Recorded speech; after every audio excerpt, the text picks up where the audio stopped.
Shalom Uberajá. Vamos a continuar con la historia de los hebreos en Cuba. Seguimos con el órgano oficial del Círculo de Estudiantes Hebreos, El Estudiante Hebreo, la revista mensual. Estamos en este momento estudiando la fecha en agosto de 1929 y nos da una medida de cómo está la comunidad hebrea de Cuba en aquel entonces por este artículo de Fyodor Balbé, quien fue su director. Aquí vemos, ¿a dónde vamos? Observando a la colonia israelita de Cuba con todas sus sociedades y actividades, me tomo la libertad de hacer un resumen de los éxitos y actividades de la misma. Empezaremos con la sociedad más antigua, la United Hebrew Congregation, que es la sociedad que se compone de hebreos que llegaron a las playas de Cuba hace 15 o 25 años. Ellos tienen su templo y han creado un cementerio hebreo. Al llegar los primeros inmigrantes en los primeros años después de la guerra, han tomado un gran interés ayudando a los nuevos hermanos que venían. Pero tan pronto como la colonia israelita aumentó y empezó a crear su sociedad en la United Hebrew Congregation, perdió el gran interés que sentía hacia ellos y actualmente se dividieron en dos campamentos, uno llamándose hebreos americanos y otros inmigrantes. Basta decir hoy en día, este es un americano hebreo para ya saber que él pertenece a la sociedad anteriormente mencionada. La segunda sociedad que lleva años en Cuba es la Sheve Tajín, una sociedad de hebreos sefaradín que hasta la aparición de los hebreos askenazí en grandes masas vivían por sí mismos sin conocer casi las costumbres y las vidas de los últimos, conociéndolo únicamente mediante la literatura. Debemos a esta sociedad la fundación de la escuela primaria Teodoro Herzl, que está actualmente bajo la dirección del Centro Israelita de Cuba, en la que reciben instrucción más de 200 niños de ambos sexos. En aquella época del nacimiento de la colonia hebrea de Cuba, la Sheve Tajín hizo un esfuerzo grandísimo y esto nunca lo olvidará la colonia. Una vez dado a conocer al lector más o menos las sociedades que existían antes de la llegada de los askenazín en grandes masas, daremos a conocer también las sociedades y actividades que crearon esto. El Centro Israelita de Cuba, una sociedad que se fundó hace 5 años por un grupo de hebreos askenazitas para tener un lugar de reuniones, para tener una biblioteca, algunos periódicos en hebreo y para que sea un lugar donde pueden entrar para encontrarse con algunos amigos. Nunca pensaron estos fundadores ver su obra y su creación convertida en un factor importante de la colonia israelita como lo es hoy en día. Pero como mi objetivo primordial no es anunciar las sociedades, contaré las actividades más salientes del Centro Israelita de Cuba. Tienen una clínica con 3 médicos, una escuela primaria, clases nocturnas de idiomas, club juvenil. Presta ayuda moral a la Sociedad de Defensa de los Vendedores Ambulantes. Delegación de inmigrantes, caja de préstamo, una biblioteca de más de 3.000 libros y un periódico hebreo. La Sociedad Adá Israel, una sociedad religiosa que se preocupa principalmente por la práctica de la religión. Cuenta con algunos asociados porque la mayor parte de la juventud no está tan cerca de la religión. La Sociedad Sionista de Cuba, esta se fundó junto con todas las sociedades, pero no tuvo suerte de aumentarse y desarrollar sus ideas. No quiero referirme a la causa de esto y solo me basta saber que a la cabeza de esta sociedad están personas dignas de mayor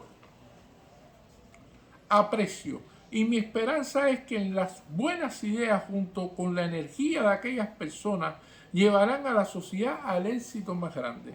El Círculo de Estudiantes Hebreos, una asociación de jóvenes estudiantes sefaradín y askenazín con los que se unieron con el fin de ayudar a sus compañeros faltos de recursos y para desarrollar su capacidad mental por medio de conferencias. Cuenta actualmente con una biblioteca y una revista mensual que se mantienen gracias al cálido entusiasmo, una inquebrantable voluntad que es la que los caracteriza. Hay más sociedades que no la menciono en esta oportunidad, pensando que para desarrollar mi idea no debo cansar al lector. Pues bien, de todas las sociedades anteriormente mencionadas, podemos ver que la preocupación de la colonia israelita, de sus enfermos, de la educación y de la religión es más o menos satisfactoria. Pero ¿cuál es el interés de la colonia entera? Como no podemos entender en ocasiones que nos tocan solamente la colonia por parte, sino enteramente, como por ejemplo, periódico, un órgano de la colonia israelita de Cuba que debe ser como reflejo de la misma y la que tiene que sacar en sus columnas tanto el mal como el bien de la colonia. Este órgano no puede ser propiedad de una parte, sino que tiene que estar apoyado por todos los hebreos, sin diferencia de su procedencia, si es de Nueva York o de las aldeas de Rusia, si es askenazí o sefaradí. Otro ejemplo es el problema de los hebreos tuberculosos, aquellos pobres que por su situación económica no han podido ser socios de ninguna sociedad y que tienen que ser ayudados por alguien. Muchos problemas más que corresponden a toda la colonia y que no se han resuelto hasta el presente por no estar unida la colonia. Con esta palabra unida no quiero decir yo que todas las sociedades tienen que unirse a una sociedad. Es imposible, porque por los largos años de nuestra peregrinación por el mundo entero, hemos adoptado costumbres y vidas diferentes. Y si unirse un hebreo de Rusia con un hebreo de Turquía o otra parte, apenas se entiende. Por tanto, ¿qué hemos hecho aquí al unirse en Cuba los hebreos de casi todas las partes del mundo? ¿Qué hemos hecho para entendernos? ¿Qué hemos hecho para que los hermanos de la misma sangre entiendan en un momento necesario? Nada. Al contrario, estamos creando sociedades y más sociedades, y muchas veces por capricho personal de algunos miembros de la colonia, y nos hacemos sordos a los llamamientos de alguna sociedad hermana en el momento de ahogo de la misma. Pues ¿a dónde vamos? ¿Dónde parará nuestra colonia siguiendo así? Yo en esta oportunidad no quiero dar mis consejos dando lugar a mis queridos lectores que manden por escrito la redacción de esta revista lo que ellos piensan sobre este gran problema. De esta manera, conociendo la opinión pública, podremos desarrollar y resolver en conjunto con la colonia este difícil enigma. Fyodor Balmont. Otro artículo interesante de este mes de agosto de 1929 tiene que ver con un artículo que hizo Jacobo Sevilla, el cual dice así: fabricar colegios antes que santuarios. Siempre pensamos que la fabricación de una patria hebrea, con muchas ilusiones formamos sociedades y más sociedades, hasta hoy que hemos soñado en el material necesario para el desenvolvimiento de esta patria. Sin embargo, somos hebreos, estamos faltando a nuestro más grande deber. La religión sin fanatismo es la guía de una nación. Nuestra Biblia nos muestra y nos demuestra que el colegio está en el lugar más alto que todos los deberes de un hombre como de una mujer. Nuestros doctores y filósofos nos han dado muchas sentencias y en una de ellas nos dicen: no se puede tolerar el abandono de la formación de un colegio por un santuario. Queremos estar orgullosos de tener un hijo que sea bachiller o doctor, pero este hijo, ¿cómo podía ser bachiller con sentimiento hebreo mientras no conozca su historia y religión? ¿Cuál es el fruto que llevarán nuestros hijos hacia la tierra que anhelamos? Una nación que no conoce su historia es una joya falsa. He aquí mi opinión para combatir esta enfermedad, que por cierto es bien crónica, porque a pesar de fundar sociedades, el único punto que llegamos con el que estamos cargando desde hace muchos siglos como la desunión. Por lo tanto, en vez de fundar tantas sociedades, debíamos hacer un centro donde pudiéramos compenetrarnos más y más unos con otros, todos los hebreos con la misma idea, de alcanzar una vasta cultura para poder honrar a nuestra nación, honrar a nuestros hijos como el nombre que lleva su padre y honrar al país donde vivimos, debemos poner nuestra atención y dar prestigio. Primero a la casa, segundo a los lugares convertidos en tribuna y tercero a las sociedades. En la casa, antes que nada, la madre es la que debe dar al niño hasta la edad de asistir al colegio la educación moral. Ella es la que guía la boca y los primeros pasos. Si ella pronuncia alguna frase inconveniente para la educación de su fruto, el hijo inconscientemente es el que lo aprende. Las criaturas son en sus manos como una masa en la que se puede dar la forma deseada. Si se le dice que son hebreos, ellos se elevan con el mismo sentimiento. Más tarde entran al taller en que es el colegio. Allí el maestro debe guiar sus primeros pasos con mucho cuidado y atención. Allí se convierte en un rosal al que hay que cuidar para que le dé el sol, viento y sombra lo suficiente para que pueda dar flores también, cantada por el ilustre cantor de ella, Francisco de Rioja. Y podemos tener otro que cante por el elevamiento de la cultura hebrea, y por tanto el profesor debe adoptar en este caso un método fácil y agradable para que el niño vaya al colegio con mucha voluntad y deseo, solo por la simpatía que él sentirá hacia su maestro. La madre debe cuidar en el desenvolvimiento de la vida del hijo para no sufrir las consecuencias que provienen de no atender a todo lo necesario para él. Y es oportuno recordar a nuestro sabio Salomón: el hijo sabio es alegría de su padre y el loco ansía de su madre. Los lugares de oración no son solo para rogar a Dios. Él no necesita nuestra oración. Mientras nosotros no comprendemos lo que decimos, junto con las oraciones se deben introducir las prédicas y discursos instructivos. Los santuarios deben ser colegios de aquellos que no lo conocieron. En ellos los hombres instruidos deben alzar sus voces por el rol, por el proceso de su pueblo y el de su patria. Nuestros sabios introdujeron en el Galut los discursos en los templos. Así nos sostuvieron 2000 años. Y aquí podemos recordar al profeta Daniel. Los sabios brillan como los rayos del sol y las estrellas de los cielos. Las sociedades ocupan una gran parte en el engrandecimiento de una nación. Cura llagas de enfermos, dan vida a los pobres, huérfanos y viudas. Las sociedades son el modelo de una nación. Las benéficas e instructivas arrancan de raíz la ignorancia, la pena y la fatiga de un pueblo. Allí es la cuna de los recién nacidos, el hogar amable de la juventud y la tumba de los viejos. Estos son los frutos principales que amarran a una nación. Estos no deben servir de medicina para nuestra crónica enfermedad. Tenemos las facultades necesarias para desenvolvernos según nuestros deseos.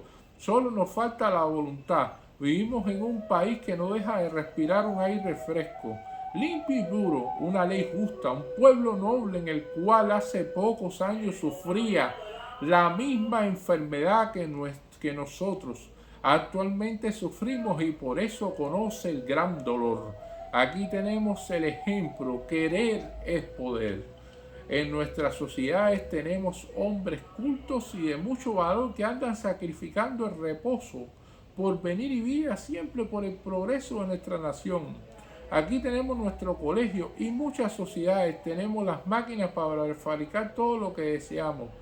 Pero ¿a qué valen? Nos falta solo una cosa: unión, la cual es más fuerte que todas las fortalezas del mundo. Dejemos el egoísmo y la envidia. Adelante. Ahí está la salvación de nuestra nación. Y ahí sí en nosotros, si no lo somos, nuestra valentía en ocasiones de alta urgencia. Notamos: de hijos serán las columnas para la restauración de la patria de Israel. Jacobo, Sevilla, agosto de 1929.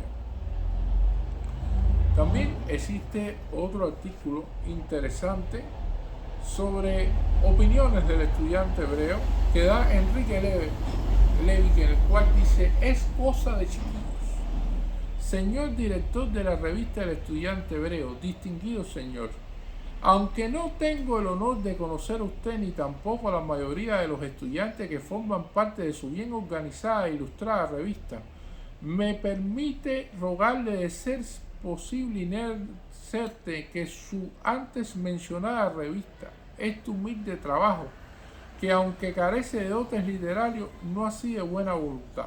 Soy hebreo, y aun cuando en apariencia parezca ser poco entusiasta debido a mi poco fervor religioso, que según creen muchos es requisito indispensable para ser buen hebreo, el asistir puntualmente a las oraciones, yo me desligo de esto debido a que mis ocupaciones no me lo permiten, pero como hebreo y como ferviente enamorado de mi nación, puedo asegurar que bien pocos me podrán aventajar en este sentimiento. Practico el proverbio muy conocido como dicen, solo con oraciones no se llega al cielo, se necesitan sentimientos nobles y puros. Y ellos son precisamente lo que más abunda en mi pecho por la causa del judaísmo. Seguramente le extrañará a usted el título que encabeza este escrito, pero precisamente este título me sugirió la idea de este artículo, porque veo que desgraciadamente nosotros los hebreos no podemos aspirar a nada bueno, como muy bien dice el señor David Pérez en su artículo El sino fatal del pueblo hebreo, donde dice que los peores enemigos de una nación son los mismos hombres que la componen, por no poder tener unión entre ellos. Desgraciadamente es tristísimo confesarlo, pero padecemos de este mal. Hace unos días fui invitado galantemente a una velada literaria en una de nuestras sociedades que conviven en esta capital y distraía mi mente leyendo la revista El Estudiante Hebreo y gozaba orgulloso, si cabe el sentido de esta palabra, deleitándome con una lectura tan amena y sobre todo tratándose de una revista redactada por ese hebreo y sustentado además principios tan elevados y nobles como son los de luchar por el engrandecimiento de nuestra nación, siendo para mí como un bálsamo que curara las heridas que como hebreo nacerán en mi corazón al sentir la nostalgia de nuestra tierra madre. Ruego fervientemente a Hashem que este órgano sea quien lleve el sentimiento a nuestros corazones dormidos y que despertemos en una aurora de paz, concordia y unión. Un amigo mío, un hermano nuestro a quien estimo de veras, ya que data nuestra amistad de hace muchos años, se acercó a mí, me vio leyendo la revista El Estudiante Hebreo y me dijo: tú pierdes tu tiempo leyendo estas revistas y esto es cosa de chiquillo. No le contesté nada en ese momento en defensa de este órgano ya tan mencionado, que es legítimo orgullo de nuestra nación en Cuba, motivado a que sus palabras me sugirieron la idea de escribir este artículo y casi le quedé agradecido por las palabras proferdas por el amigo aludido.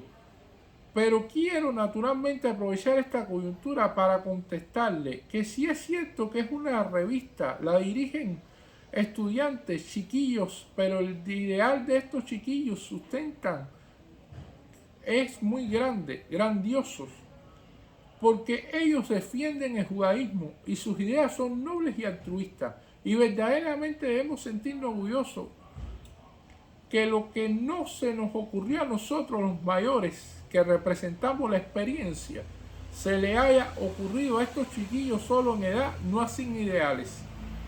Proseguid, sin desmayar, por esta senda que pronto veréis coronados con el éxito vuestros esfuerzos. Y digo así pronto, porque han sido el día de ver a Israel libre y soberano. Enrique Levy. Muchísimas gracias.